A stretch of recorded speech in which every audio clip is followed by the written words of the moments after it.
So you mentioned a report, investigation house. Please elaborate. What to elaborate? So you mentioned a report in investigation house. Report नहीं, बस आप ये कहें कि fact finding report है, क्योंकि इन्वेस्टिगेटिंग हाउस है तो वो आइटरेट तो करेंगे कि गिल्टी है कि नहीं है. जो इन्वेस्टिगेशन उन्होंने की है उसकी एक रिपोर्ट बेसिकली, क्लियर, जिसमें गिल्टी ठहराया या नॉन गिल्टी ठहराया.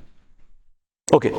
अच्छा, इसमें एक दो चीजें जैसे क्या पूछ सकते हैं, वो जैसे पूछ लेंगे कि अगर किसी प्रेसिडेंट को मान लीजिए इम्पीच कर दिया, या आगे हम देखेंगे सुप्रीम कोर्ट ने उनका इलेक्शन ही कैंसिल कर दिया, तो मान लीजिए उन्होंने 4-6 महीने 1 साल काम किया, तो इस दौरान उन्होंने जितने भी डिसीजन लिए क्या वो भी इनवैलिड हो जाएंगे?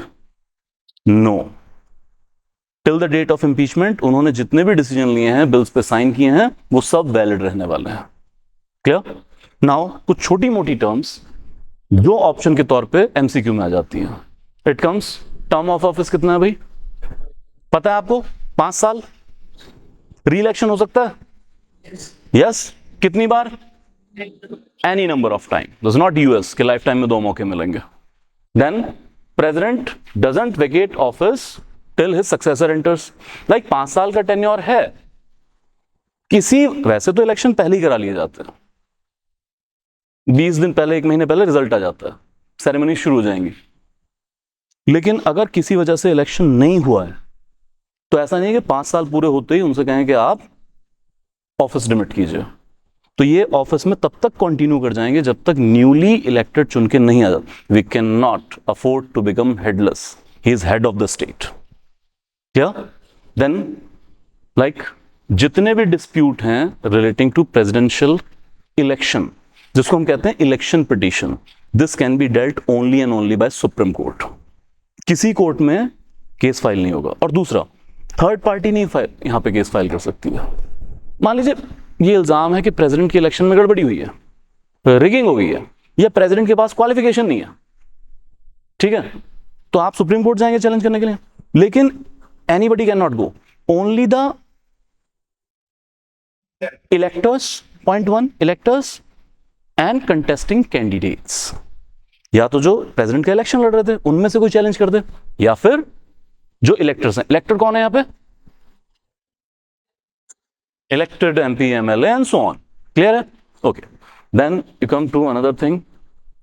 ये बड़ा इंपॉर्टेंट है भाई.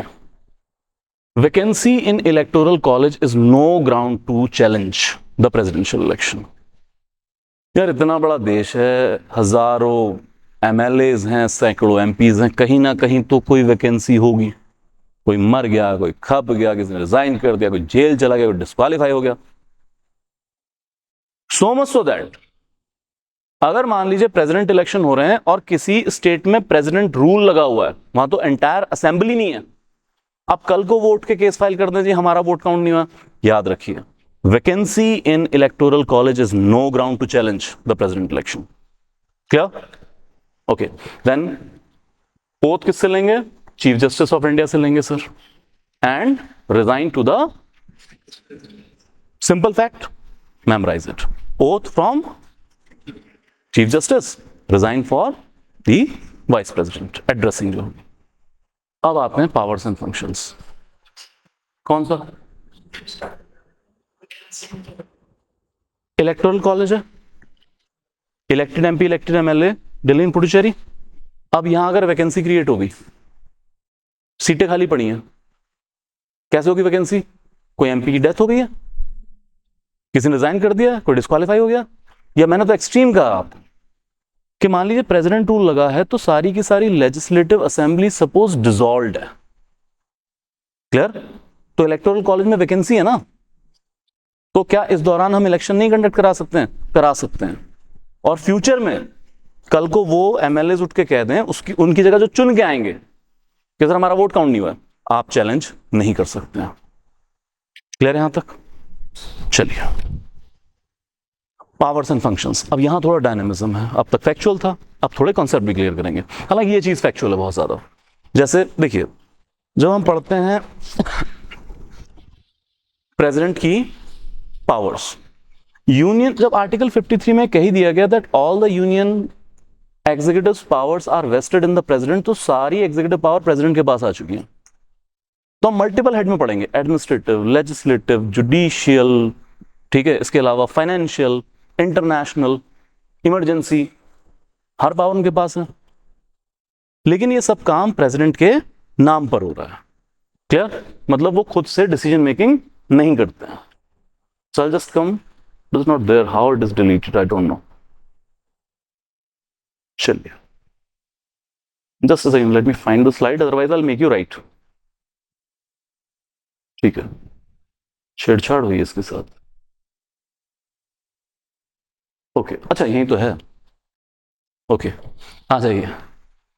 So if I call powers and functions of the president, इससे पहले के अलग अलग पावर्स पढ़ें, हमें काउंसिल ऑफ मिनिस्टर और प्रेसिडेंट का रिलेशन समझना है। So it comes with that under article 74 it is written that there shall be a council of minister headed by the PM to aid and advise the president, who shall act according to such advice. That means president is constitutionally duty bound to act upon the aid and advice of council of minister headed by PM.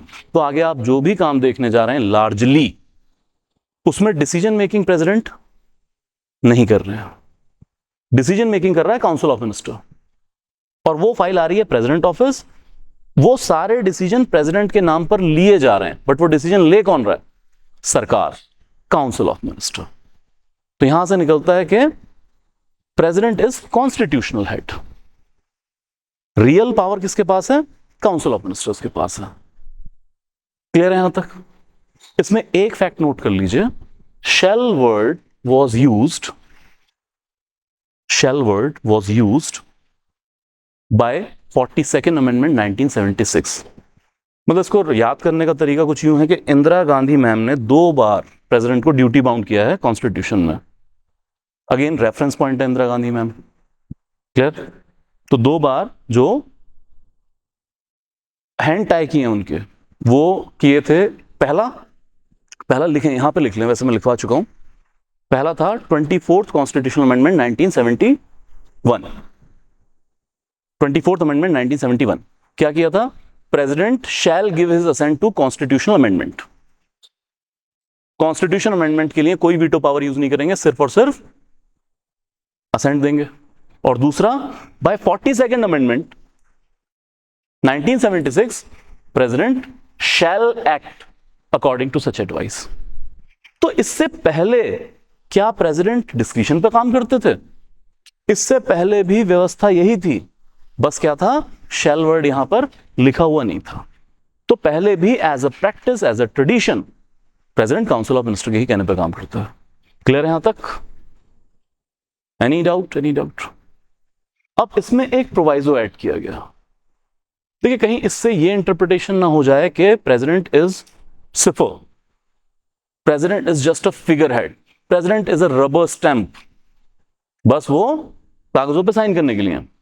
तो 44th amendment इसके साथ लिख लीजिएगा। 44th constitutional amendment के साथ एक proviso add किया गया 1978 of course, that president council of minister की किसी भी एडवाइस को रिकंसिडरेशन में भेज सकते हैं, लेकिन रिकंसिडर के बाद जो भी एडवाइस आएगी प्रेसिडेंट वो ही इंप्लीमेंट करेंगे। तो मान लीजिए कोई भी एडवाइस आ गई कि ऐसा करो, अमिताभ बच्चन को इलेक्शन कमीशन ऑफ इंडिया में अपॉइंट कर दो।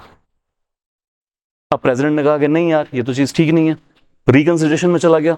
लेकिन अगर वही या तो चेंज कर ले काउंसिल ऑफ मिनिस्टर, लेकिन अगर चेंज नहीं करते हैं और वही एडवाइस वापस आ गई है, तो प्रेसिडेंट को वैसे ही करना पड़ेगा जैसे काउंसिल ऑफ मिनिस्टर कह रही है।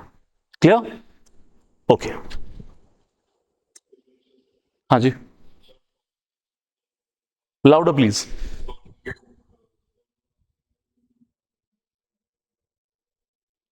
हम्म हम्म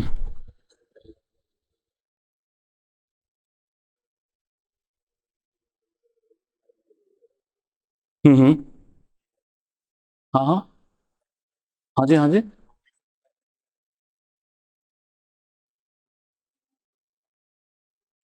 In the case of vacancy in the office of president, who takes the charge? हम हेडलेस कभी रहते नहीं sir. Vice president will be acting president, तुरंत साइन करवा लेंगे। क्लियर? बट थोड़ा फर्क रखिए, अभी मैंने यहाँ काउंसिल ऑफ मिनिस्टर का रिलेशन किया है, जो हम बिल की बात कर रहे हैं वो वीटो पावर के साथ करेंगे, वो डिफरेंट है। यहाँ काउंसिल ऑफ मिनिस्टर की एडवाइस को वापस भेज रहे हैं, पार्लियामेंट तो बिल तो पार्लियामेंट का, वहां पार्लियामेंट को वापस जाता है। क्लियर? यहां पर हाँ एग्जीक्यूटिव, एग्जैक्टली, ज्यादातर, तभी मैंने अपॉइंटमेंट का एग्जांपल दिया, यहां पे ज्यादातर एग्जीक्यूटिव डिसीजंस हैं। ठीक है? जैसे के आर नारायण साहब को एडवाइस कर दिया था द देन गवर्नमेंट ने 1997 बिहार में प्रेसिडेंट रूल लगा दो, सर ने वापस भेज दिया था, बोले what are the reasons? In the successive year फिर से एडवाइस किया यूपी में प्रेसिडेंट रूल लगा दो, फिर से वापस भेज दिया था, रिकंसिडर करो, और दोनों जगह सरकारें मच गई थी, प्रेसिडेंट रूल इंपोज नहीं हुआ था, हंगामा इतना हो गया। ये वो वाली चीज है। क्या? चलिए आ जाइए सर, एडमिनिस्ट्रेटिव पावर, इसमें ज्यादातर अपॉइंटमेंट्स हैं या एग्जीक्यूटिव चीज, किसी भी मिनिस्ट्री का कोई इंपॉर्टेंट डिसीजन है, फाइल है, वो सब प्रेसिडेंट ऑफिस से निकलेंगे। आपको याद ये रखना है कि यूनियन की almost all the appointments are done in the name of president only. So he appoints prime minister and minister of the union, attorney general of India, comptroller and auditor general of India, governors of the state, members of Union Finance Commission, Election Commission, National Commission for Scheduled Caste, Scheduled Tribe, Backward Classes and so on. तो जितनी भी important appointment union government में हो रही हैं, that is done in the name of president. So much so that जब आप UPSC clear करेंगे और आप ऑल इंडिया सर्विस में एंटर करेंगे, appointment letter will come from president office. क्या? वहां तक रेंज पहुंचती है इनकी। अब अपॉइंट करेंगे तो सर रिमूव करने की पावर है। क्लियर यहां तक? Any doubt? Any doubt? कुछ डिस्क्रिशनरी नहीं है, सबका रूल्स एंड प्रोसीजर तय है, सबका रूल्स एंड प्रोसीजर तय। जैसे जब हम कैग पढ़ेंगे तो हम कहेंगे ना दैट कैग, अगर मैं अपॉइंटमेंट की बात करूं तो चलो फिर तो सीधा अपॉइंटमेंट है, लेकिन अगर रिमूवल की बात करें तो he is removed in the same manner as a जज of supreme court is removed, but final signature तो चाहिए। ऐसे पीएम डिस्क्रिशनरी से तो नहीं होगा, जो पॉलिटिकल पार्टी जीत के आएगी उसके लीडर को ही मिलेगा। मैं सिचुएशनल डिस्क्रिशन में आगे बात कर लूंगा कि क्या हो सकता है। क्या? ओके, इन नॉर्मल सर्कमस्टांसेस सब सरकार कर रही है। Okay, now come to more important legislative powers.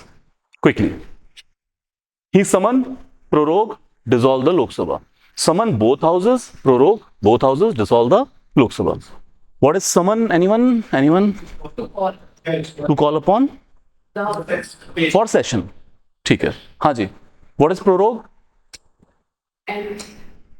To end the session. Clear? And dissolve the Lok Sabha. समझिए, हमारे यहाँ जनरली 3 सेशन बुलाए जाते हैं हाउसेस के। Houses function in session, BMW, budget, monsoon, winter. तो सारा साल काम नहीं करते हैं, 1 तारीख पे सेशन शुरू हो रहा है तो उसको कहेंगे समनिंग, भाई इस तारीख पे आ जाना, और 1 तारीख पे सेशन एंड करेगा तो उसको कह देंगे प्रोरोग। ये समनिंग प्रोरोगिंग चलती रहेगी। एक दिन लोकसभा के 5 साल पूरे हो जाएंगे, Lok Sabha will be dissolved.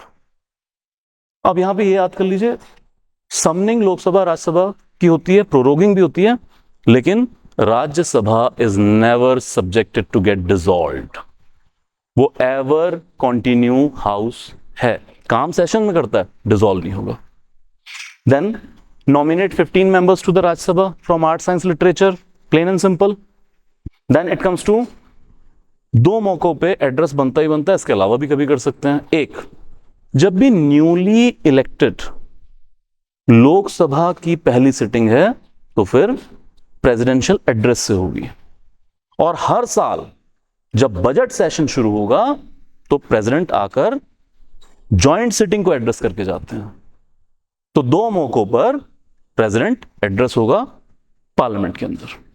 Then lays down certain reports, जैसे कुछ अथॉरिटीज धीरे धीरे डेवलप हो जाएगा, जब हम पार्लियामेंट वगैरह पढ़ेंगे, वो रिपोर्ट सीधे प्रेसिडेंट को करते हैं, जैसे यूनियन फाइनेंस कमीशन है, जैसे कैग है, तो उन रिपोर्ट्स को प्रेसिडेंट की अथॉरिटी में ले डाउन किया जाता है हाउसेस के अंदर। Further, most important, veto powers. Now what is veto? Veto is executive's power through which it can temporarily or permanently stops a legislative proposal. Executive की power है legislative proposal को temporarily या permanently रोक सकते हैं.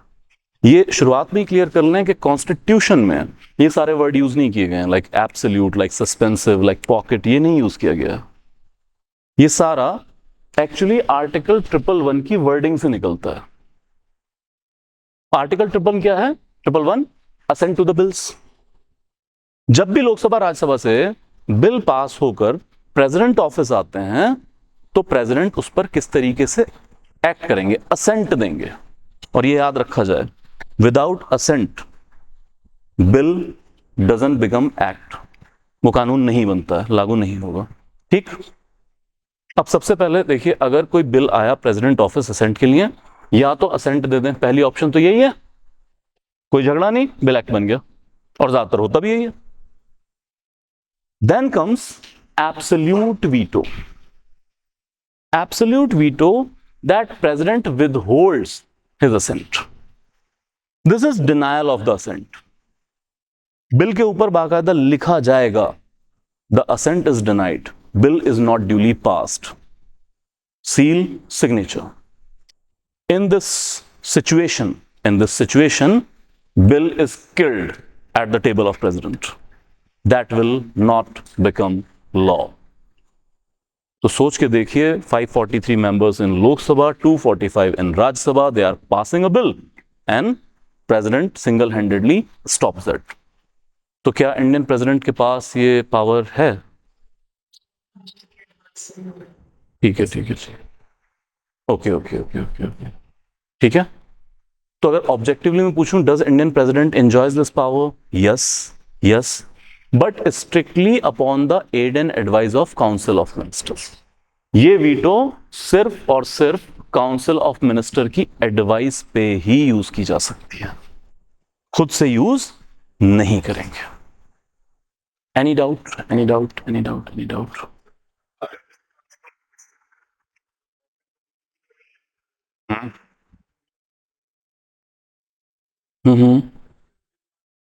Very good. अगर सरकार को ये बिल पास नहीं होने देना है तो कम से कम लोकसभा में तो उनकी मेजॉरिटी, इफ नॉट राज्यसभा, तो लोकसभा में ही रोक लेते हैं. वहां से पास कराया है और अब प्रेसिडेंट के कान में जाके कह रहे हैं absolute. Situational. There can be a situation. जब बिल पास हुआ था लोकसभा राज्यसभा से, दोनों से पास हुआ था, प्रेसिडेंट ऑफिस आया था, अभी असेंट नहीं मिली, काउंसिल ऑफ मिनिस्ट्री चेंज हो गया. अपोजिशन पावर में आगे वो नहीं चाहते, हो सकता है ऐसा. ओके. वही सरकार है, लेकिन जब लॉ पास हो रहा था दोनों हाउसेस से और प्रेसिडेंट ऑफिस से असेंट आई, तब तक इस लॉ की जरूरत ही नहीं रही.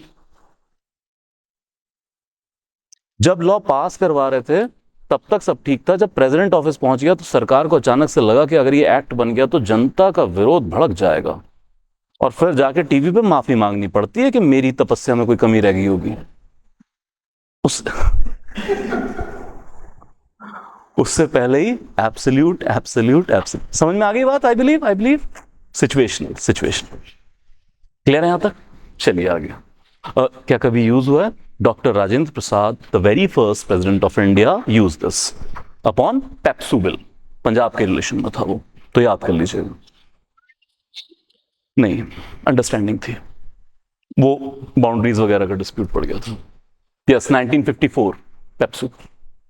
चलिए, suspensive veto and pocket veto, these are the gray areas. Like very first, suspensive veto, this is sending for the reconsideration, which will you asking. So यहां पर बिल को वापस रिकंसिडरेशन में भेज देंगे. वो सिंपली भी कह सकते हैं कि यार रिकंसिडर कर लो, या वो कुछ नोट भी लिख सकते हैं कि मुझे इन पॉइंट्स पे एतराज है, आप ये चीज चेंज कीजिए. इसके बाद बिल वापस हाउसेज ऑफ पार्लियामेंट आएगा. हाउसेज ऑफ पार्लियामेंट कुछ चेंज कर सकते हैं तो अमेंडेड फॉर्म में बिल प्रेसिडेंट ऑफिस पहुंचेगा. और अगर कुछ चेंज नहीं होता है इन वर्बेटम बिना किसी चेंज के, बिल वापस प्रेसिडेंट ऑफिस आ गया, अब प्रेसिडेंट कुछ नहीं कर सकते हैं, उनको सिर्फ और सिर्फ असेंट ही देनी पड़ेगी, no way out at all. तो absolute veto permanently stops a bill, this temporarily stops a bill. Clear है यहां तक? हाँ जी। इन वर्बेटम के जैसा पहले था वैसे ही वापस आ गया, उसी तरह से। क्लियर है यहां तक? चलिए नाउ इसका कोई एग्जांपल है? यस, इसका एग्जांपल हमारे पास है। It was used by doctor APJ Kalam on MP disqualification bill of 2006। तो उस पर उन्हें कुछ एतराज हो गया था, सेम बिल वापस आया था, लेकिन फिर प्रेसिडेंट साहब को असेंट देनी पड़ी थी। And then comes pocket veto. अब ये इमर्ज आउट होता है क्योंकि आर्टिकल 111 में कहीं कोई टाइम पीरियड प्रिस्क्राइब नहीं, किस बिल को कितने टाइम में आपने असेंट देनी है ये प्रिस्क्राइब ही नहीं है। तो यहां से निकलती है pocket veto, not taking any decision upon the bill for indefinite time period. अब इसमें बेसिकली है inaction, no action is being taken. इसमें लिखा नहीं जा रहा कि मैं पॉकेट वीटो करता हूं, बस बिल पे असेंट नहीं दे रहे, क्योंकि council of minister can advice, can not compel the president. अब बस वो चल रहा है कि काउंसिल ऑफ मिनिस्टर ने आके कहा कि सर साइन कर दीजिए, कर देने यहां, सर साइन कर देंगे, चाह तो पी लिए, and going on. So Indian president also enjoys pocket veto. Clear है? अब यार ये बड़ा ग्रे एरिया है, इसको लेके बहुत ज्यादा क्लैरिटीज नहीं है, बट हां these two vetoes are called highly circumstantial discretionary power. देखिए वैसे प्रेसिडेंट को कॉन्स्टिट्यूशन में कहीं एक्सप्लिसिटली डिस्क्रिशन पावर नहीं दी गई है, और सारी फिलॉसफी ये कहती है कॉन्स्टिट्यूशन की कि प्रेसिडेंट के अकॉर्डिंग, वो काउंसिल ऑफ मिनिस्टर के अकॉर्डिंग काम करना है, but on the same time हमने फिगर हेड भी नहीं बनाना है, कॉन्स्टिट्यूशनल हेड है। तो ये दो वीटोज हैं जिनको कहा जाता है highly circumstantial discretionary vetoes. Discretion पे लिमिटेड तौर पे वो डील कर सकते हैं, क्योंकि जब एपीजे कलाम ने बिल वापस भेजा था तो उन्होंने काउंसिल ऑफ मिनिस्टर की एडवाइस पे नहीं भेजा था। अब बिल में चेंज हुआ ना हुआ वो अलग बात है, एक बार तो उन्होंने एक्सरसाइज कर दी ना वीटो, डिस्क्रिशन। और इसका तो मैग्निफिसेंट एग्जांपल है भाई, Giani Zail Singh 1986 post office amendment bill, and that too against whom mister Rajiv Gandhi 400 MP लेके बैठा है वो लोकसभा के अंदर, आज तक की हाईएस्ट मेजॉरिटी सरकार। अपने वाले तो नारे लगाते रह गए, अब की बार 400 पार। 1986 में ये बिल आया था, इसके ऊपर पॉकेट वीटो कर दिया गया था, इस पे कोई डिसीजन नहीं लिया गया। Of post office amendment bill, post office amendment bill. Clear?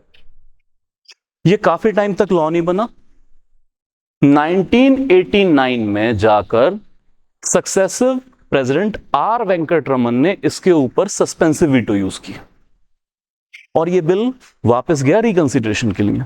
लेकिन तब तक राजीव गांधी गवर्नमेंट बदल चुकी थी, नेशनल फ्रंट गवर्नमेंट आ चुकी है और वो सब लोग इस बिल के खिलाफ थे, उन्होंने इस बिल को रिकंसिडर ही नहीं किया, बोले हमें पास ही नहीं कराना सर, छोड़ दो। हेंस अ प्रेसिडेंट, जिसको हम कई बार जीरो कह देते हैं, रबर स्टैम्प कह देते हैं, दो सक्सेसिव प्रेसिडेंट ने एक बिल नहीं पास होने दिया and saved the fundamental rights like right to privacy of the people of this country. तो ऐसे प्रेसिडेंट, देखिए होता क्या है, ये ना लाइफ लेसन है सब। जैसे आप भी अगर सोच रहे हो कि ब्यूरोक्रेट बनने के बाद मैं दुनिया बदल दूंगा, ये कर दूंगा, वो कर दूंगा, there will be always a scarcity of resources. आप अपनी स्कैर्सिटी ऑफ रिसोर्सेज में भी उन रिसोर्सेज का इस्तेमाल कैसे करते हैं, यूटिलाइजेशन कैसे करते हैं, that depends that how successful bureaucrat you are. क्योंकि 36 फोन आया करेंगे, एमपी एमएलए छोड़ो, जत्थेदार फोन कर लेंगे ना, आ नहीं, ओ नहीं, फलां ढमका, कैसे आप मैनेज कर रहे हैं?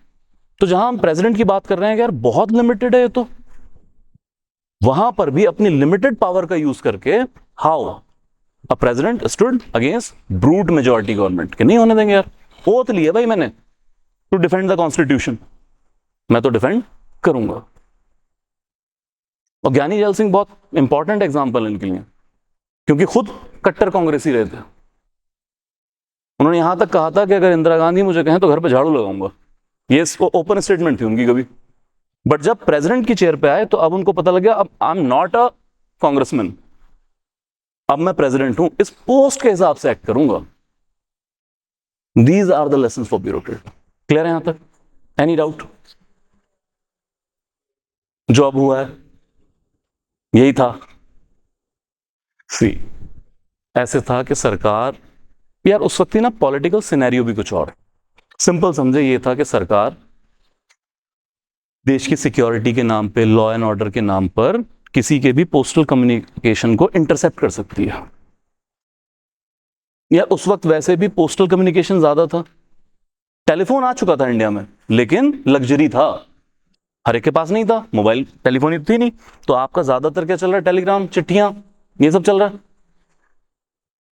और इस दौर में हो रहा है कि यार होता क्या है ना कि जब कोई बड़ा लीडर जाता है, इंदिरा गांधी मैम रिटायर नहीं होती, असैसिनेशन हो गया था, एक वैक्यूम क्रिएट होता है। Rajiv Gandhi was not that tall leader, 400 MP, big factor was sympathy wave. तो उस वक्त तो यार क्या था ना कि पॉलिटिकल कॉन्स्पिरेसीज का बहुत जमाना था। खुद कांग्रेस के सर्कल में ये होता था कि यार इसे हटाओ, खुद पावर में आओ, कैप्टन कब तक जहाज उड़ा पाएगा। तो ये जो बिल लाने के पीछे लार्जर इंटेंशन, जो उस वक्त का सिनेरियो मैं बता रहा हूं, ये सब आपको पेपर में लिखने का मौका नहीं मिलेगा, पूछ ले तो बता रहा हूं। तो कहीं ना कहीं सरकार पॉलिटिकल अपोजिशन जो थी उनके कम्युनिकेशन को ट्रांसेप्ट करना चाह रही थी। बोले यार ये सही नहीं है, वही जो 1928 में यूएस में हो रहा था वायर टैपिंग, हम यहां कर रहे हैं, हम भी वायर टैपिंग करने चले थे, तो वो नहीं हो पाएगा, इसलिए रोका था। क्लियर है यहां तक? जी, कलेक्टिवली क्या बोलते हैं? दोनों अलग अलग है, कलेक्टिव है ही कुछ नहीं। क्या बोला मैंने? अच्छा, हाईली सर्क्यूमस्टांशियल डिस्क्रिशनरी पावर, क्या यार ये आमतौर पे यूज नहीं होती है, हाईली सर्क्यूमस्टांशियल है, लिमिटेड है। Clear clear clear?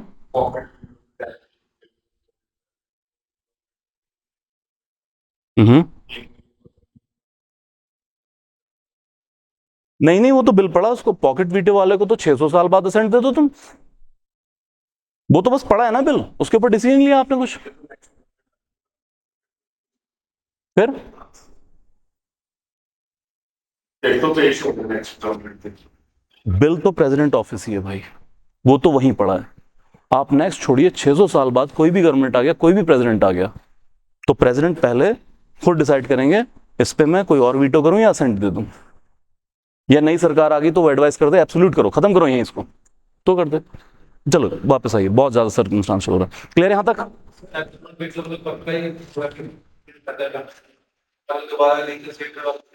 Bill is killed, kill bill, बहुत अच्छी पिक्चर थी, देखना। हाँ, अरे इंग्लिश फिल्म थी यार, एक्शन मूवी। हाँ, अभी बिल्स उस पर मैं आऊंगा, अभी इतना हैवी नहीं करेंगे, बिल्स पढ़ने हमने, मैं बता दूंगा किस पे कौन सी वीटो यूज होती है। क्या यार, ये क्लास ना यूपीएससी का कॉम्प्रिहेंसिव बैच बनता जा रहा है, मैं बता रहा हूँ। Man I am under heavy pressure के मांगट ओ नहीं करना जो हर बैच करदा तू, कि 15 दिन 30 क्लासा करती, 1 लाख इतनी बार मैं घड़ी किसी बैच में, घड़ी किसी क्लास में देखता ही नहीं हूँ यार, इस क्लास में देखनी पड़ रही है मुझे। सुनो, 2-3 लाइन में समझना यार, आप भी ऑनलाइन भी। Qualified veto is enjoyed bye American president, पहली बात तो इंडिया में है बिल्कुल नहीं। अब वहां पर सिस्टम यह है कि अमेरिकन कांग्रेस, जो उनकी पार्लियामेंट है, वो कोई बिल सिंपल मेजोरिटी से पास करके भेजे प्रेसिडेंट के पास, और प्रेसिडेंट उसके ऊपर वीटो अप्लाई कर दे, तो बिल वापस जाता है कांग्रेस में, और अब वहां पर हायर मेजॉरिटी 2/3 मेजॉरिटी से बिल पास हो गया, तो अब प्रेसिडेंट की वीटो इज ओवर रिडन। तो qualified veto can be overridden by the higher majority of legislature. समझा पाया मैं? Crystal clear? ठीक है। Indian president doesn't enjoy qualified veto. चलिए, ordinance promulgation quickly. Under Article 123, President enjoys ordinance promulgation, no discretionary, upon the advice of Council of Ministers. Now, क्या game है sir इसके अंदर? देखिए, वैसे लॉ पास करने के लिए आपके हाउसेस हैं, लेकिन वो बड़ा लेंथी प्रोसेस है। एक हाउस में बिल इंट्रोड्यूस हुआ, डिबेट हुआ, डिस्कशन हुआ, फिर कहीं कमेटी स्टेज पे ना पहुंच जाए, फिर दूसरे हाउस में ही सब कुछ, फिर president office. What is the case of urgency? अगर आपको अर्जेंट लॉ चाहिए, एग्जिजेंसी है कोई, उससे डील करने के लिए वी आर हैविंग ऑर्डिनेंस प्रोमulgation। तो बेसिक गेम ये है कि यहां पर लॉ पार्लियामेंट ना जाकर सीधा प्रेसिडेंट ऑफिस से ही इंप्लीमेंट किया जा सकता है in the name of ordinance. ठीक, लेकिन इसकी फिर कुछ टर्म्स एंड कंडीशन है। अगर ऐसे ही होता रहे तो फिर तो सरकार कोई बिल पार्लियामेंट में लेके ही ना जाए, पार्लियामेंट्री डेमोक्रेसी को बाईपास कर दे। क्या? तो सर गेम क्या है? एक्ट और ऑर्डिनेंस में बड़ा फर्क यह है कि एक्ट परमानेंट होता है, ऑर्डिनेंस टेम्परेरी है। और इस ऑर्डिनेंस को, टेम्परेरी को परमानेंट होने के लिए लेजिस्लेटिव सैंक्शंस चाहिए ही चाहिए, वहां से पास करना ही पड़ेगा। तो गेम यह है, फर्स्ट ऑफ ऑल, वन और both houses not in session. पहले तो ये याद रखिए, अगर दोनों हाउसेज सेशन में हैं, ऑर्डिनेंस कैन नॉट बी प्रोमulgated।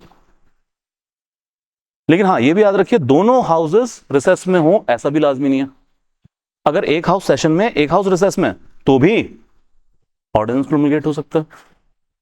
ठीक, देन किसी भी सब्जेक्ट पे आ सकता है जिस पे पार्लियामेंट की जुरिस्डिक्शन है, बट एक एक्सेप्शन है, कॉन्स्टिट्यूशन अमेंडमेंट के लिए ऑर्डिनेंस नहीं आएगा। As a matter of policy, constitution amendment के लिए ऑर्डिनेंस नहीं आएगा। हाँ जी, क्लियर? बस ये याद रखिएगा। अब आ जाइए रियल गेम पे। होता क्या है, 6 वीक का क्लॉज है। मतलब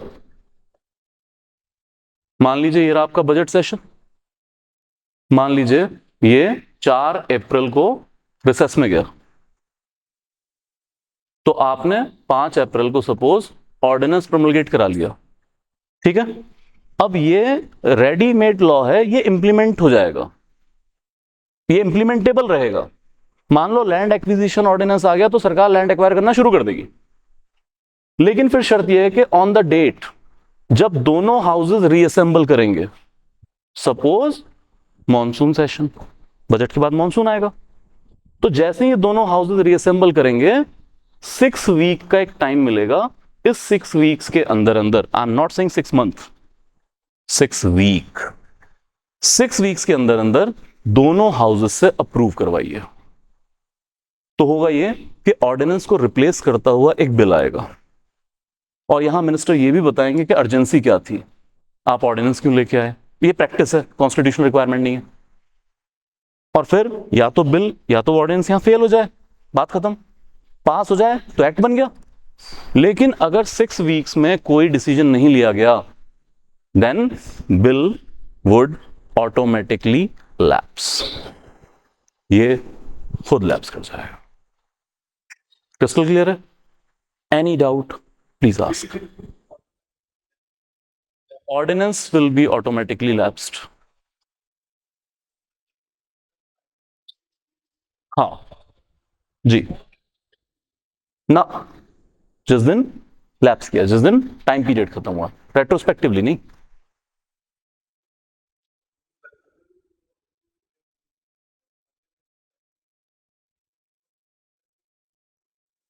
वन टू थ्री में कॉन्स्टिट्यूशनल वैलिडिटी मिली हुई इसको, ये भी तो कॉन्स्टिट्यूशनल है। हाँ जी,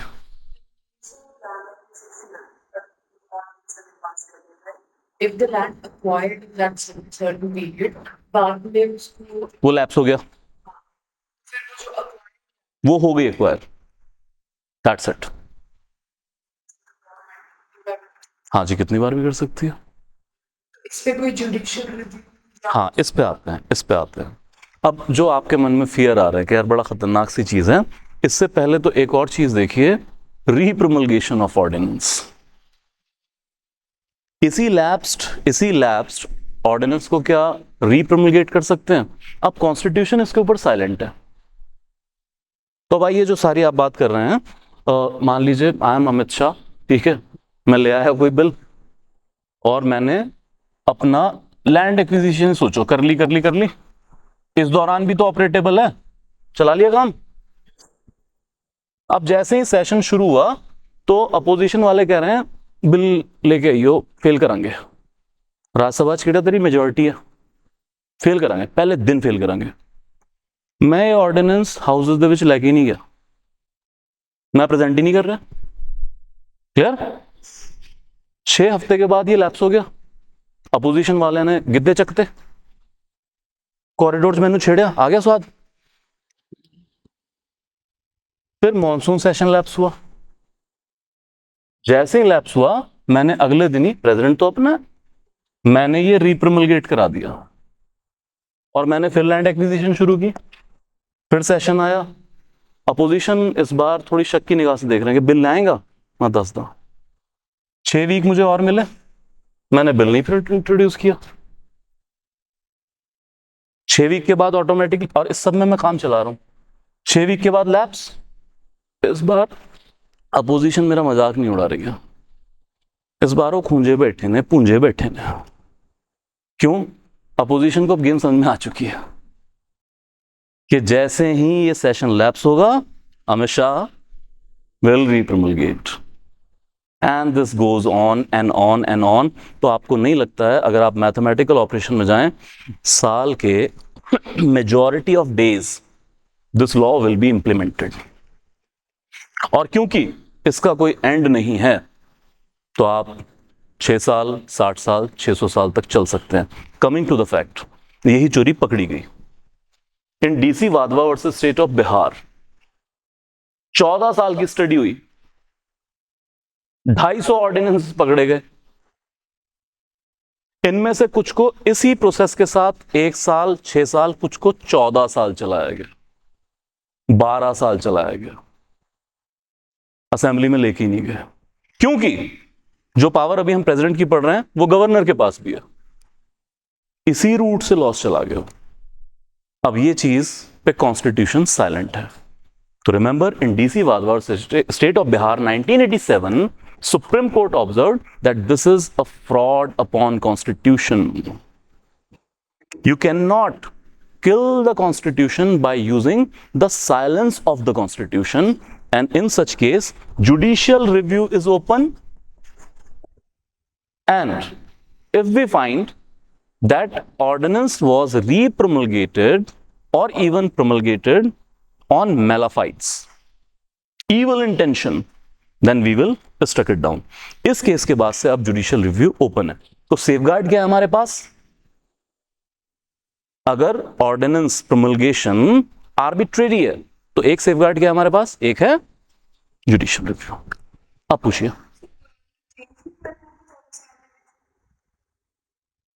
I don't know this fact कि वहां पे गवर्नर चेंज हुआ था या नहीं हुआ था, लेकिन जो भी गवर्नर आया फिर उसने सपोर्ट किया। क्लियर?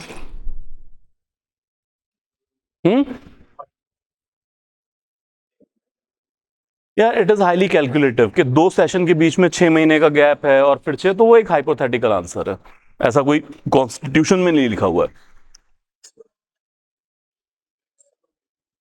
ठीक है, वो उतना हो सकता है, बस कैलकुलेटिव सा आंसर है वो।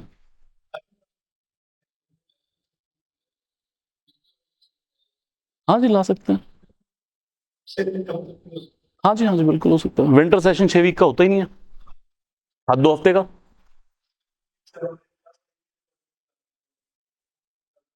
जी हाँ जी, क्लियर है यहां तक? चलिए।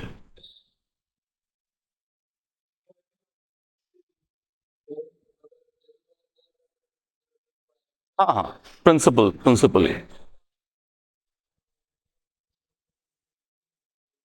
हाँ, नहीं होना चाहिए, ठीक बात। आराम से प्रॉपरली डिस्कस होके होना चाहिए, बट ऐसा बहुत कुछ है जो नहीं होना चाहिए वो होता है। Getting my? We are not living in ideal world, real world.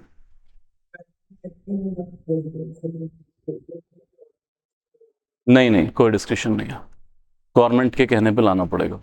इस वक्त ना जाने क्यों हमें नेगेटिव चीजें बहुत दिख रही हैं इसकी, और मैं समझता हूं कि अगर आप 4 बजे से क्लास में बैठे हो तो नेगेटिविटी छाने लगती है, ये मैं अच्छे से समझ रहा हूं, तो है ना, तो it's okay, it's okay, but see the positive side.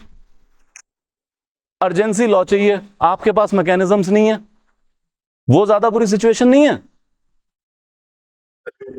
You cannot stop creating power just because the fear of misuse of power.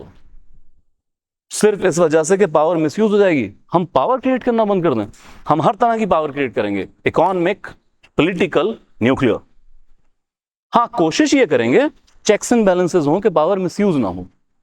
तो आपने ओवर द टाइम डेवलप कर लिया, या तो हाउस में रुक जाए, वहां फेल कर दें इसको। ऐसी हेल्दी प्रैक्टिसेस हैं कि मिनिस्टर को बताना पड़ता है कि अर्जेंसी क्या थी। दूसरा, जुडिशियल रिव्यू ओपन है, घबराना किस बात का?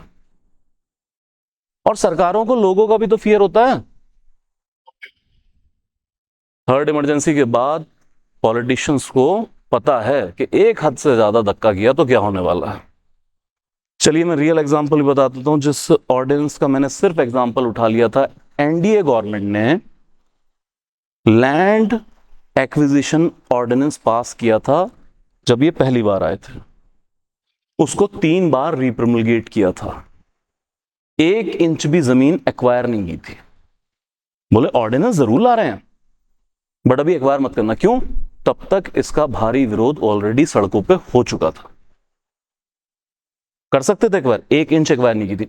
तो सरकार को डेमोक्रेसी में लोगों का भी तो फियर है, और सबसे बड़ा फियर डेमोक्रेसी में होना ही लोगों का चाहिए। रूल्स एंड रेगुलेशन आप 36 बना लो, वो तोड़ देंगे। Getting my point? प्री देना मैंने अचानक मेंस की क्लास क्यों लग रही है? चलो आ जाओ जल्दी। ठीक है, यहां तक इतनी इंफॉर्मेशन काफी है। बाकी 1-2 प्रैक्टिस क्वेश्चन है टेस्ट में, वो कर लेना। एक यूपीएससी ने पूछा है इसी बार, मैं चाहता हूं आप लोग सॉल्व करें, ठीक है? चलिए, जुडिशियल पावर्स, इस पे नहीं खेलना ज्यादा, जल्दी जल्दी खत्म करते हैं। आर्टिकल याद करो 72, ठीक है? Pardon, commutation, remission, respite, reprieve. वैसे तो अगर मैं जुडिशियल पावर की बात करूं तो appointment in the supreme court and high court, this also comes under the president judicial power. लेकिन जिसकी हम बात कर रहे हैं इस वक्त ये है पार्डनिंग पावर, ठीक है? तो पार्डनिंग पावर का क्या है यहां पर कि कोई भी क्रिमिनल है, जब उसके जुडिशियल ऑप्शंस एग्जॉस्ट हो जाते हैं, जब वो सुप्रीम कोर्ट तक उसका केस डिसाइड हो चुका है, तो अब एक ह्यूमैनिटेरियन ग्राउंड अटैच किया गया है कि वो मर्सी प्ली डाल सकते हैं प्रेसिडेंट ऑफिस में। और यहां पे वो केस वेस नहीं लड़ रहे हैं, वो कह रहे हैं यार ये छोड़ो, क्राइम किया कि नहीं किया, मुझे इस ग्राउंड पे दया के आधार पर आप माफी दे दीजिए। लेकिन फिर इसी पार्डनिंग पावर के अंदर there are multiple reliefs that can be provided by the president. The very first, pardon, it revokes all punishment and person is set completely free. इसमें एक चीज और लिखिएगा, it revokes all punishments and disqualifications. तो अगर punishment की वजह से कोई डिस्क्वालिफिकेशन भी अराइज हुई है, वो भी done away with. Absolve of any kind of criminality, Ganga तो गंगा नाता हो गया, करे जावे अपनी आम जिंदगी गुजारे। तो अगर किसी पर्सन ने मर्डर भी किया है, कैपिटल पनिशमेंट, इसको गलती से पार्डनिंग मिल गया, वापस आए, जेल से भी बाहर आएगा, मस्त लाइफ, इलेक्शन भी लड़ लेगा फिर, क्योंकि डिस्क्वालिफिकेशंस भी खत्म हो चुकी हैं। क्या? Then comes commutation. टेक्निकली ये होता है एक टाइप की पनिशमेंट को दूसरे टाइप की पनिशमेंट में चेंज करना, और इंडिया में ज्यादातर यूज होता है डेथ पेनल्टी को लाइफ इंप्रिजनमेंट में चेंज करना। Then comes remission. ये देखो एक जैसे हैं रिमिशन और रेस्पाइट, दोनों में सजा कम हो रही है विदाउट चेंजिंग द नेचर। 10 साल है 6 कर दो, 10 साल है 7 कर दो या 5 कर दो। तो दोनों में फर्क क्या है? Remission just reducing the amount of sentence on maybe good character, good behaviour, लेकिन रेस्पाइट मिलता है on special humanitarian ground, like convict is dealing with some crippling disease, क्या इसके पास 1-2 साल का समय बचा है, चल परिवार के पास रह ले जाके, या प्रेग्नेंट लेडी है कोई कन्विक्ट, उस केस में यूज किया जाएगा। And finally it comes with reprieve, it is stay on the execution. ज्यादातर ये डेथ पेनल्टी के केस में होता है। मान लीजिए किसी ने मर्सी पिटीशन फाइल की कि डेथ पेनल्टी है, कम्यूटेशन कर दो, अब उस पर अचानक एकदम तो डिसीजन लिया नहीं जाएगा, तो जब तक उस पर फाइनल डिसीजन नहीं लेते हैं क्या दे देते हैं? रिप्राइव, कि जब तक हम मर्सी प्ली डिसाइड ना करें तब तक एग्जीक्यूशन पे स्टे है, एग्जीक्यूट मत कर देना। Any doubt? Crystal clear? 2-3 fact. एक, जब मैं बार बार कह रहा हूं प्रेसिडेंट, तो क्या डिस्क्रिशनरी पावर है? Answer is no, council of minister के कहने पे ही होगी, स्पेशली होम मिनिस्ट्री ज्यादा इसमें इन्वॉल्व होती है डिसीजन मेकिंग के अंदर। दूसरा, क्या प्रेसिडेंट के ऊपर कोई टाइम लिमिट है? No time bound. क्या फर्स्ट कम फर्स्ट सर्व पे होता है? नहीं सर, तो इसको लेके बहुत ज्यादा रूल्स नहीं है। ओके, फाइनेंशियल पावर्स, अब ये सब नोट्स का काम है, उठा लीजिएगा आप। तो फाइनेंशियल पावर ऐसा कुछ नहीं, लेकिन हाँ कुछ इंपॉर्टेंट चीजें याद रखनी है, जैसे अटॉर्नी जनरल छोड़ दीजिए, लाइक एनुअल फाइनेंशियल स्टेटमेंट और कैग की रिपोर्ट, ये किसकी परमिशन से जाएंगी? प्रेसिडेंट की परमिशन से। Annual financial statement is budget, then money bill can be introduced only with the president's recommendation. ये सब पार्लियामेंट में और डिटेल में हम लोग कर लेंगे। That come union finance commission establishment at every 5 years, और इनकी रिपोर्ट भी प्रेसिडेंट ही ले डाउन करते हैं। देन मिलिट्री पावर, बस 2 चीजें याद रखिए, एक, he is the supreme commander of the defence forces, तीनों डिफेंस फोर्सेस के सुप्रीम कमांडर हैं, इसीलिए वॉर और पीस प्रेसिडेंट ऑफिस से ही डिक्लेयर की जाती है। क्या?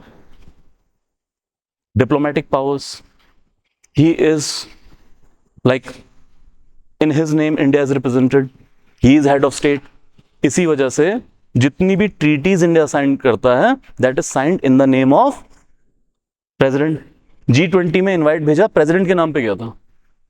ऐसे ही डिप्लोमेट्स हमारे यहां जो आते हैं वो प्रेसिडेंट से परमिशन लेके अपॉइंट होंगे, और जो हम भेजते हैं वो भी प्रेसिडेंट की अथॉरिटी के ही थ्रू जाते हैं। क्लियर यहां तक? ओके, शनि गए, we are having time, we will go on. If you need, I can give a break of 5 to 8, but at least हमें कुछ तो कवर करना पड़ेगा, मैं क्लास नहीं छोड़ने वाला हूँ।